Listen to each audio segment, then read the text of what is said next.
couple 30 minutes so we could catch some WBC action.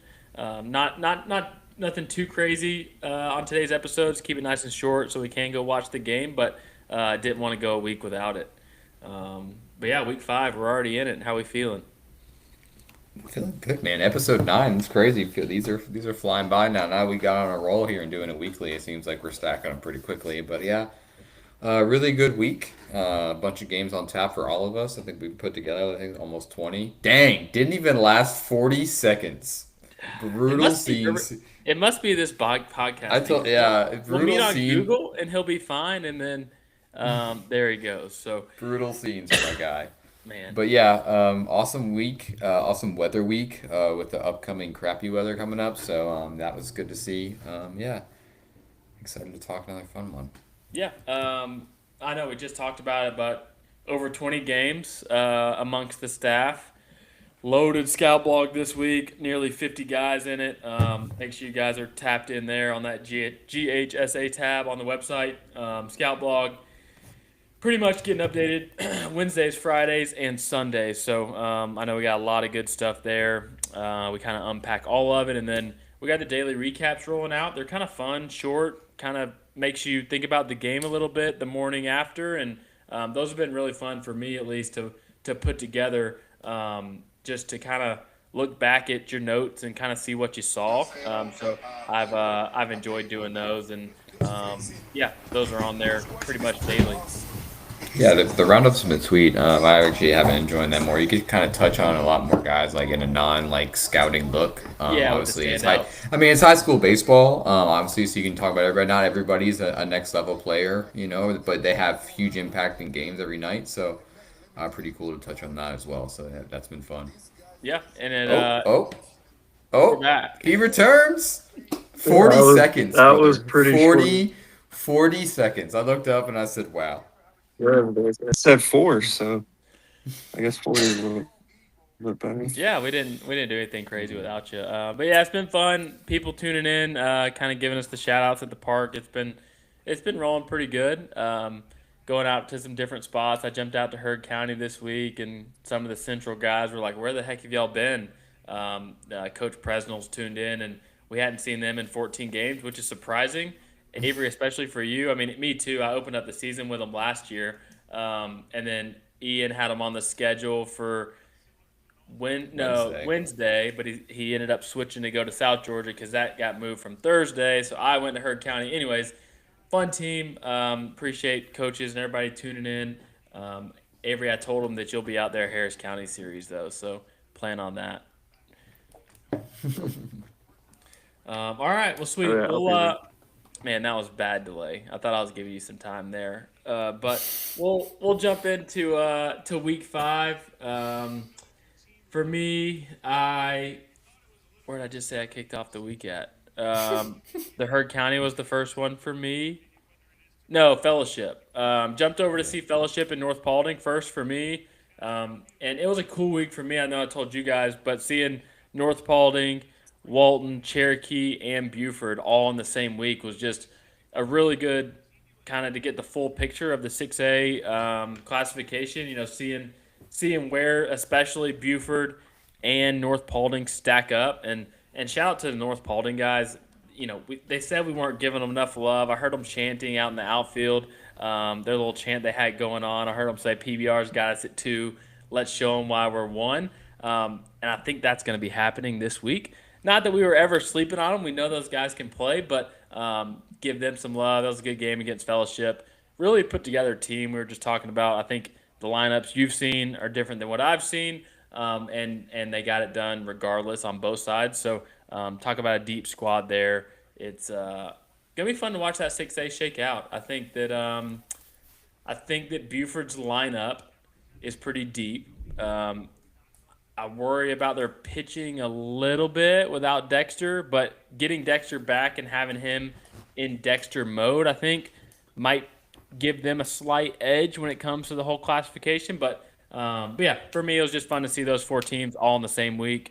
Um, what about you guys? Where'd you open up, Ian? Oh man, feels so long ago. Oh, I opened up this week at Parkview Peachtree Ridge, a little Another region 6A. matchup Yeah. there, which was good to see. A guy we've seen a ton of at some events. Chase Vigilance going backside bomb and really set things off for that. Dillard commit, getting some time in the outfield and really showing some twitch and some athleticism in that lineup that really brought the energy. It's the fastest home run trot I've seen this spring by a long shot. He had that ball and came out of the box and just kind of never slowed down, which was fun to see and kind of set the tone for a big win for them on Monday night. And after that, it was kind of on the road, man. I was kind of all Yeah, over the all over the place. place. Tuesday night was a big pitching matchup, actually close to home in Powder Springs with Hillgrove and McEachern. Shane Javelensky and Chubb Jones kind of shoved against each other in that one. It was kind of a fun matchup.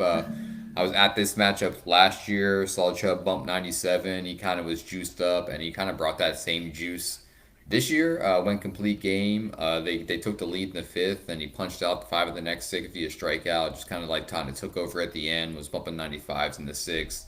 Slider was really good, throwing right on right changeups. Then went down to Douglas, man, on Wednesday, which was pretty cool. A little 8 hour round trip on Wednesday for some baseball, but you can't complain when you're seeing one of the best pitchers in the state. We're supposed to get a double feature with Blake Bryant and Thomas Gentry on the mound. Got one inning out of Thomas. Got some quick outs though. I think he had a 5 pitch inning there to close things out in a run rule victory. But man, Blake was fantastic, dude. 5 innings, up to 96, 4 pitches for strikes. I think it was 22 swing and miss on the day, 47% CSW, called strikes and whiffed combined. Just really just commanded from the start. Attacked guys, moved really well. We saw the scene last week. I think there was probably 50 guys and getting down there. Wasn't quite sure how small the setup was, and it's a small space. So 50 guys there last week was probably just like overwhelming for that Oh yeah. crowd down there at Citizens Christian. Like I know they've had some guys come through there, but seeing that was just different. And another 20 plus showing this week showed well, man. We got some. Saw it was just good to get down there and see him, man. Last time I think we seen him pitch was All American game in September, so good to get in there and see them or see him a few more times this spring. I know you're itching to get down there, and I think he comes up here to April or coming up to Truist in April, so it's Oh running yeah. out for Forgot that about one as that. well. That'd be So sweet. yeah, man. So it's excited to see that. Then I mean, up to Chattanooga this week. Saw Griffin Long up to 95 at Lake Point on a rainy night, which was exciting to see. Kind of commanded Little four pitches. surprise. Yeah. His stock's kind of blowing up as much as any pitcher in the state right now, man. I mean, it's every guy I talked to asked me about Griffin, so it's pretty good to see a kid we had a team select guy. We know how much those guys kind of take off from that team. But back in 24, Kennesaw State commit. Now he's up to 95 with 4 pitches as well. So kind of good to see the progression there. Get up to Chattanooga, like I just mentioned, to McCallie. I got to see Raven Gap, so that was pretty cool. So yeah, man, it was a fun week. 7 games in 6 days. That's always a good Good time. place. That's kind of the trend for me when we get rolling in the spring. I know Avery's all about that life too. We get in those Friday night double headers, and it becomes an extra game week every week. So yeah, another good one, man. Yeah, We're in the and middle of it now. Region plays here, but yeah, go And ahead. speaking on Avery Long, nice. Griffin Long. I was out at Cherokee on Friday and I saw Worley's dad, and I was like, hey, we were just talking about Reed. I was like, I think Kennesaw might have another Reed Worley situation on their hands in Griffin Long, getting popped in the draft by somebody potentially. And then he did go on to tell me so. Um, Long story short, Vitello ended up seeing Worley get to pitch on some of the backfields, and they got to talk after in the weight room. And I guess Worley had a pretty good outing. So just cool to see their like full circle moment with Worley, and then with Vitello, us being so close to him, having him at an All American game, and seeing him throughout the summer. Definitely a cool moment there to hear Reed's doing well, and then seeing that they made that connection. So yeah, we'll see what happens with Griffin. Awesome to see there, guy that we saw a lot of growing up, and then now he's turning into one of the top guys in the state. So yeah, Avery, we'll give you the floor for a minute and 30 seconds if you want to do your thing. Yeah, so Monday I kicked it off with Jones County at Locust Grove Rivalry. and Christian Cologne for Locust Grove. Yeah, shoved. He went 5 no hit and then came back out in the 6th and gave up a single and then got pulled. But yeah, they were up 2-0, and then Jones County ended up coming back in the top of the 6th, and then Locust Grove ended up retaking the lead in the bottom of the 6th to win. So it was kind of a back and forth affair. Um, I think Locust is what 14-0 now, Yes, 15. correct or I think no? 15. I think they're undefeated. Yeah, they're 15-0. definitely still undefeated. 12. They're 12-0. No, they're 15. That one did not get updated. 12-0. Okay, 15, 15. 15. You're right. Yeah. And then Tuesday, I went for the opener of North Hall and Pickens. Branson led off the game with a first pitch leadoff bomb. And then Pickens came back out in the second and put up 5 on him and kind of just set the tone there. Truett Grubbs really looked good. 2 hits off of him. And then the bullpen showed well for Pickens. Kind of powered them to a win there, 5-3. And then Wednesday, I went to Therrell at Hateville Charter. Yeah. Getting in. And I really like the leadoff hitter for, yeah, Therrell. It's Rayshawn Eberhardt. He really sets the tone. He had 2 big hits in that win. And then Thursday, And we tried. Oh, we still there. Just lost video. oh, wait, no, I'm still there. We're good. We're Thursday, there. I went to Landmark at Kings Ridge. It was good to check back in on them because they're undefeated as well, and they just kind of scratched and clawed runs across, and Spencer Wood went complete game shutout for them. Yeah, and then yesterday or Friday, I went to Hope at River Ridge for a doubleheader. Nick Browski was his usual self, struck out 12 across 5, 2-hit innings. Ben Hill kind of fell in love with that competitor like mantra Dog, that he carries. He dog of the week for 4 Pope. hits. Shout Yeah. out Turco 4 with all their videos that they do. Yeah. I was watching them on Instagram. They're hilarious. Him giving out all the awards and everything. It's fun to see. Um, a coach with that kind of passion to it obviously translates to the players. Yeah. And I know Ian, another kid that we've been on for quite a while, Josh Malucci, really looked good for River Ridge out of the leadoff spot. Took the hard And back. then I want to shout out Davis Smith for Pope. He struck out 5 across 2 to pick up the game 1 win. Yeah, And I got about a it couple for me. texts. I got a couple texts about him this weekend.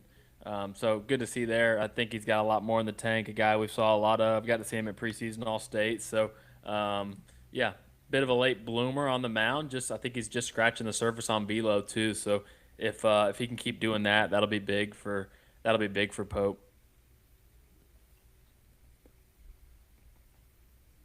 Yeah, for sure. And it's super easy. Yeah. Was Yeah, yeah.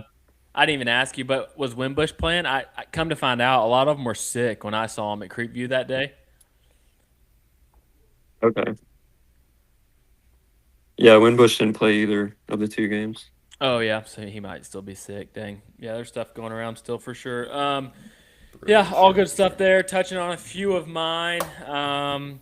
Went to Fellowship, North Paulding. Skylar Lee looked good. Co Puckett looked really good. It was kind of a good coaches turnout for a Monday. I know those guys try to get out on Mondays, but had 5 or 6 coaches there watching that game with a lot of good uncommitted juniors across the field with Reed Harkey and Puckett, James Sharp. All had pretty good games. Chance Williams was great on the mound, up to 88, 89, kind of in control for most of his outing.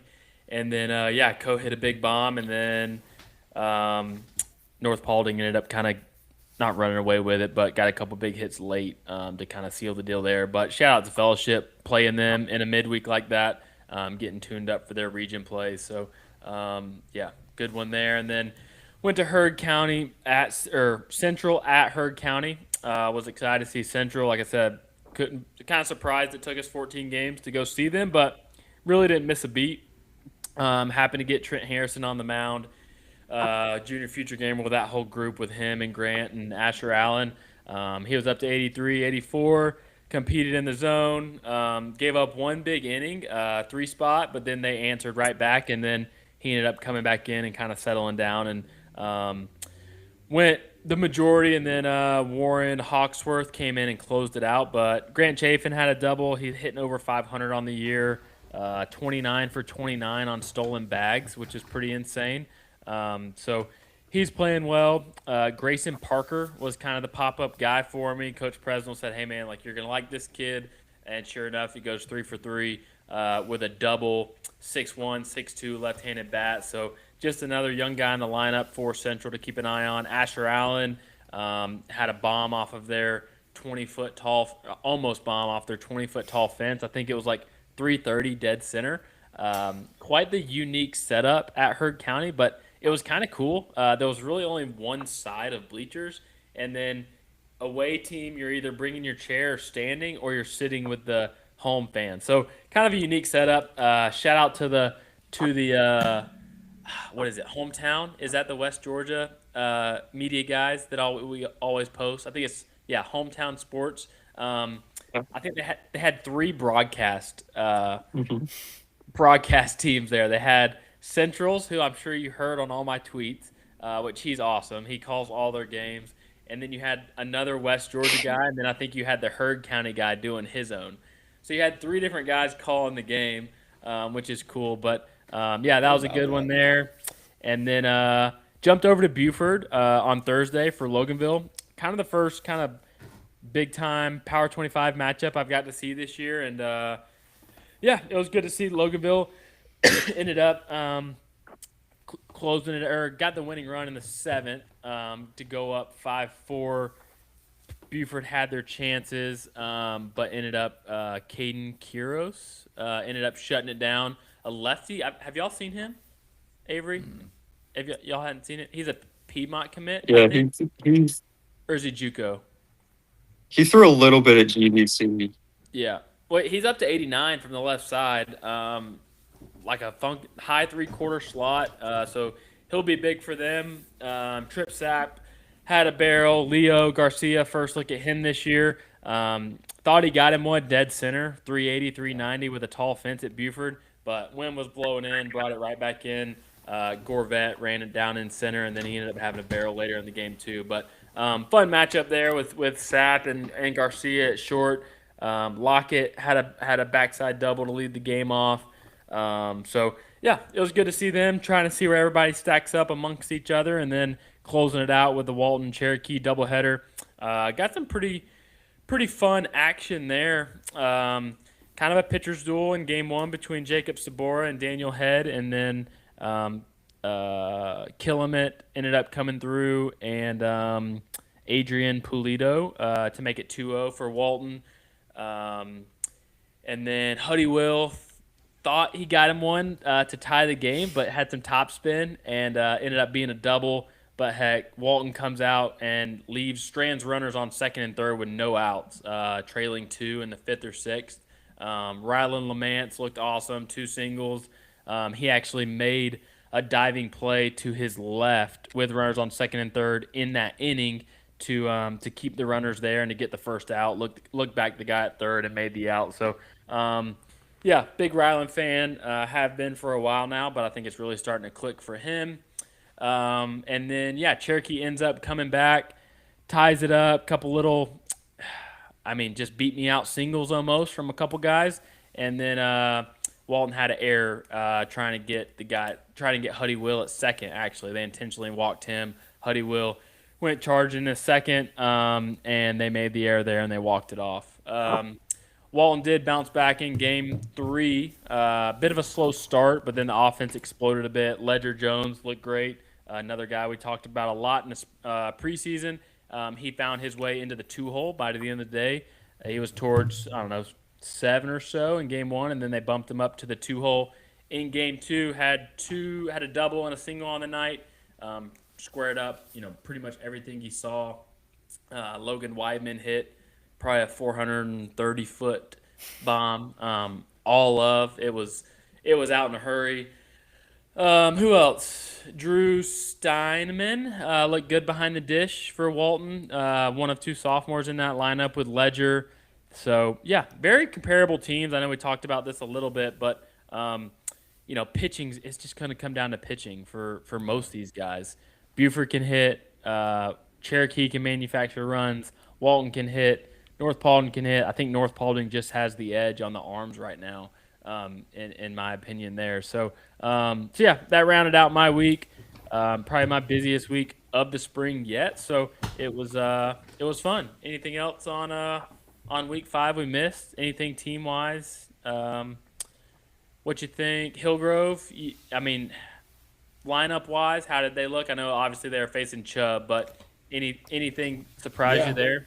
I mean, they can hit velo for sure. Those Yeah, guys were ready to hit. They were on time. He created some soft contact there a little bit, and Chase Six had a nice double into the gap. Donovan George dumped one in there as well. So they're ready to hit. Obviously, they're going to have to see those guys often this spring. Obviously, with Chubb in that region as well, Colin White as well. They're going to see, I think, this upcoming week. yeah. So I was about To to see say they that, got Harrison yeah, coming up. seeing that from the left side. And obviously, there's more velo in that rotation as well with Jack and Gursky and see Brett Kempill on the mound as well. So I think that'll be interesting to see. It's a veteran lineup. They all compete. It's 1 through 9. It's pretty deep. I know Avery they hit well for you when you saw him a couple weeks ago as well. So obviously when Chubb when he's on and ready for the moment like that, it's kind of hard to beat any night. So it's tough to really judge him off a night like that. But I think they have Yeah, the lineup to compete pretty much night in and night out.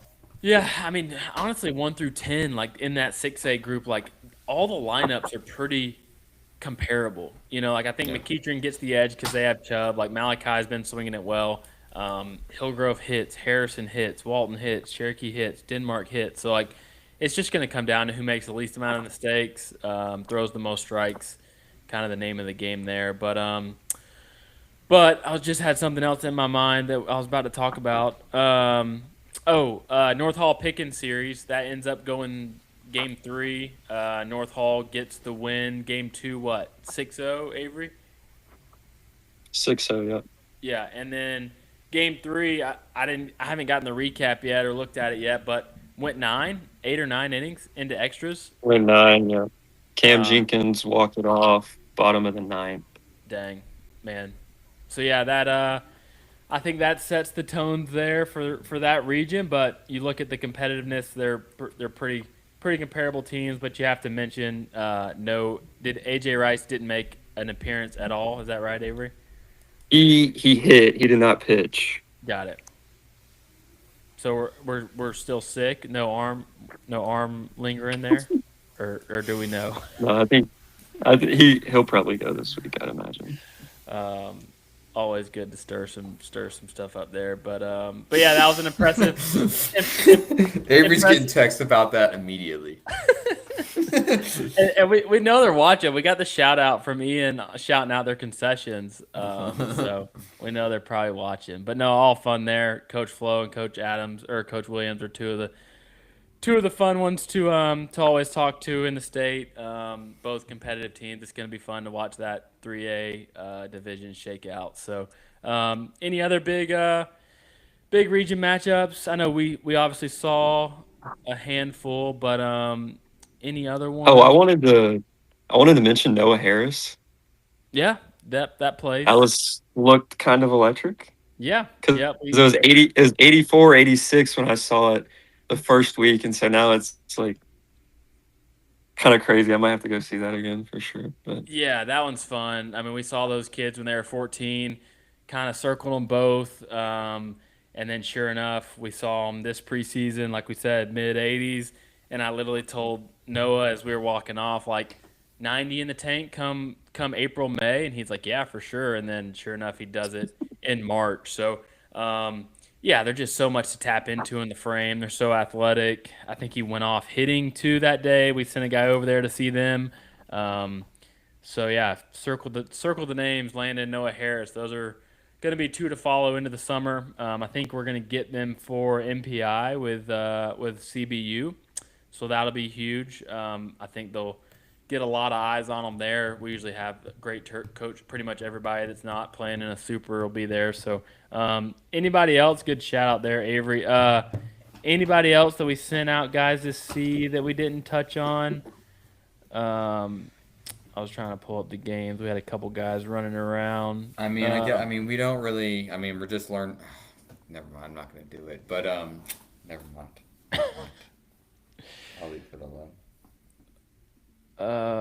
Let's see. I haven't updated their list. Yeah, if we think of any, we'll shout them out. But um, what else? What else? John Stutzer, we talked about, just went yard a few minutes ago before we hopped on here, so that was cool to see.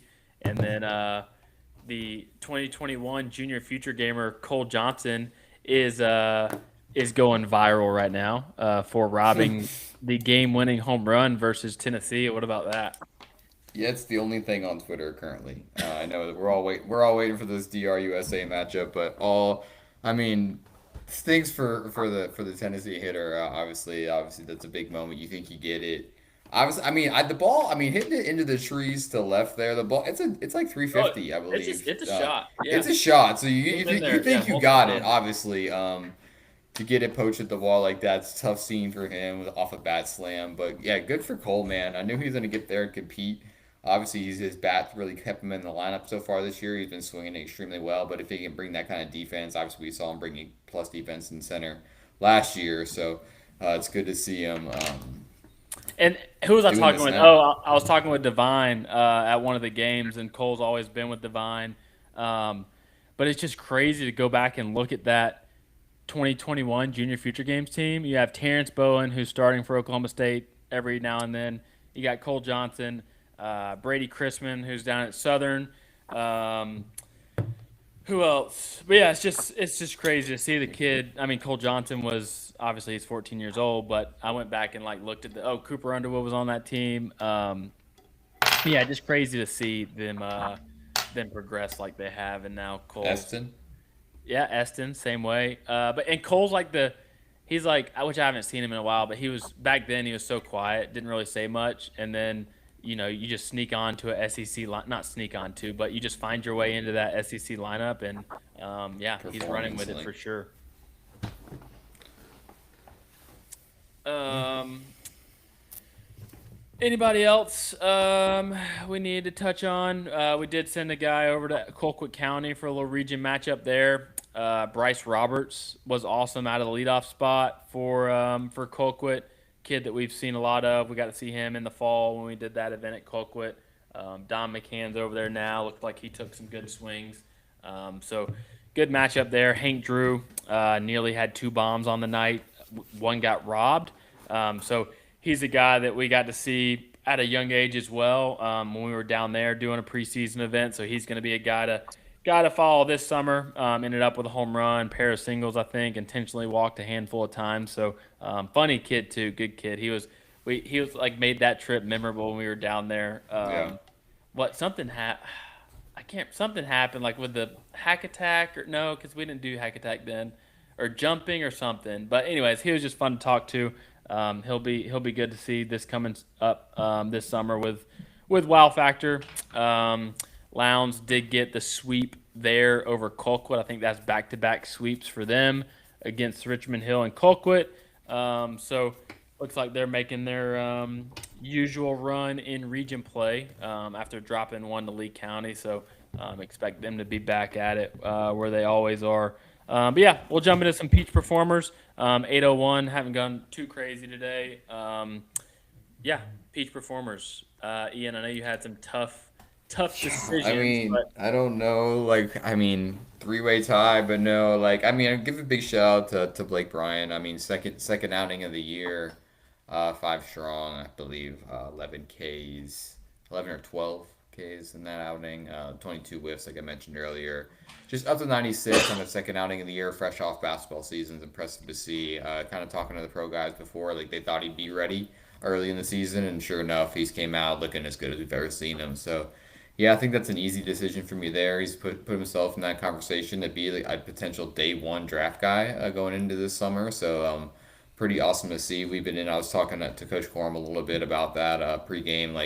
I mean, even in game, like we've been in on Blake for a long time. Obviously, like you had it before me, but since I got here, like he's kind of been that guy that's kind of stood out. We kind of knew the progression was coming, and it's been awesome to see him really just develop into this guy that's became a household name playing Little Douglas and Citizens Christian. It's pretty awesome for that community and awesome. And shout outs to Carter's Chicken as well. Getting down there. Little did I know I got a recommendation from another coach. Hill Thomas, Richmond Hill was like, when you're in Douglas, got to go to Carter's. And I was like, I was way early, so I was like, set my stuff down. I went, and then I was texting Thomas while I was there, and he's like, "Yeah, it's what we have for team lunch." So I guess it's like a staple down there. So that was pretty cool, and like the best deal on a tender plate that I've gotten in 6 months. Nice. So Yeah, that yeah, place. that was cool. But yeah, Yeah, good shout out to and we them down talked there. about it too. I think we're gonna start putting together some facility rankings. Pickens kind of made us go a little more in on that. It's just fun to do something different. Yeah, we'll think of some categories. Shout out to the guys at Cherokee as well. We're teasing them on Twitter saying save us a slice of pizza for the truckers out and left. So actually, funny story there. So they're throwback jerseys that they wore. I don't know if y'all saw them or could tell, but no belt, straight elastic with buttons. So like old school. And my dad went there, and he has those identical jerseys that he wore when he was there. That's So awesome. just funny moment there. That's 70 years of playing at that field at Cherokee before they move into the new school next year. So a lot of cool stuff they have going on there. The culture's great. The atmosphere is great. So it's yeah, cool moment there.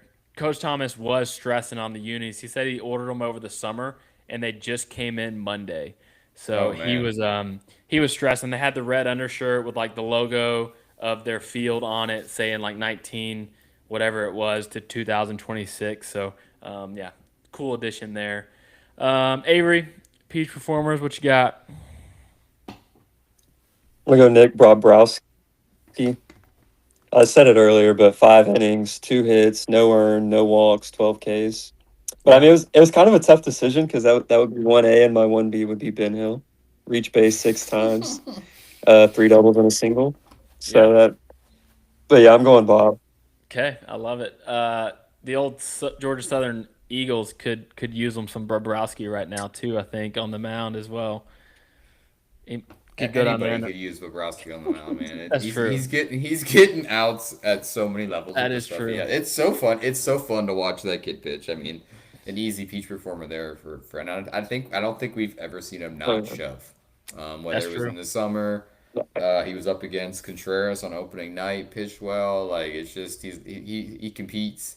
I think he was out for a little bit from injury, so I think this was probably his first start back, right, Avery, I believe. Yeah, because we missed the start for it was, Creeview. yeah. Yeah, so Mhm. comes back first Yeah. game, like staring guys down, punching out 12. Like it's just the competitor he is, and kind of fits that Pope moniker that's going to go out there and Yeah, just give it's it his all anytime. So cool in there. For mine, I'll switch it up a little bit. We've had some known names that last few weeks, but gonna go freshman at Central with Grayson Parker. Just really strong showing through, like I said, 3 for 3 with a double. Just a guy to really follow now. And yeah, nothing else really stood out. Ledger Jones was good in the doubleheader, but there was a handful that it could have been. But yeah, I think we go there. I like Grayson a lot. We'll, like I said, check back in on him. Hopefully here in the next week or so. Um, Shout out Tyler Tolvey, a guy that's worked for us a little The bit. guy. Hit a pinch hit bomb in spring training in a 0-0 game for the Braves. So don't know how many prep baseball employees we have hitting bombs in spring training. So that was cool to see. Anything else, fellows, before we jump? I know we made this a quick one. Make sure you're subscribed on YouTube. We're almost up to 200 subscribers. We're gonna That's sweet. yeah, 185, 186, somewhere in there. So help us get to 200. We're gonna start doing some more stuff on there. I think just content wise, like some short form stuff. Hopefully over the summer is the goal. Stay tuned. Classification rankings dropping tomorrow. May or may not have a new number one in the Power 25 on Tuesday. Um, what else? Got a little mid-season recap article coming for you tomorrow with 6A starting, and then we'll go a classification each day. Just really just talking about what we've seen. Looking at our Power 25 and our region rankings, like we've seen 1 through 15 in 6A. We've seen them all pretty much multiple times. Yeah. So really just breaking down what we've seen, what's going to come into play, not making any claim, just like we said, laying out what we see, where we think it may go, that sort of thing, just to try to get more team content involved. I think you guys enjoy that. Yeah, keep in touch for that. 6A And then as the days go, we will release 5A, 4A, 3A, 2A, etc. But yeah, thank you guys for tuning in, and everybody be bundled up tomorrow at the games. It sounds like we're back in the 30s. Silly. So yeah, got a few days of cold weather. It looks like we're back at it. Get some warmth on Friday. So yeah, excited to get week 6 rolling. Like I said, make sure you guys are subscribed. GHSA tab for all of our content throughout the spring. We'll have a heat sheet coming this week as well. Insane the numbers. What Yeah, was we're almost up to 50 guys. I think we're like 40, 45 guys already. and what was your number of? You saw 390, 394 plus 395s this week, yeah, in the which is week. pretty Insane. silly. Yeah, so that's awesome. Cool stuff there. Yeah, heat sheet. Trying to think anything else. Summer schedule. Keep your eye out for that. It's pretty much live. Might add one or two in the mix. All roads lead to top prospect games and future games. So the future game selections are starting to be talked about. We'll continue to evaluate throughout the entire spring top prospect games, and then that's when we make a lot of our decisions for that right after MPI. That'll get rolling out. Southeast Super Sophomore games for the 29s. That'll be August 2nd and 3rd. And then, yeah, we got some JFG invites rolling out as well. We will have another big event for them on June 10th, our Georgia Rising Stars game. That's a new one for us, and that'll have gameplay with it. So, yeah, excited to keep things rolling week 6. Appreciate you guys tuning in, and we'll see you out there this week.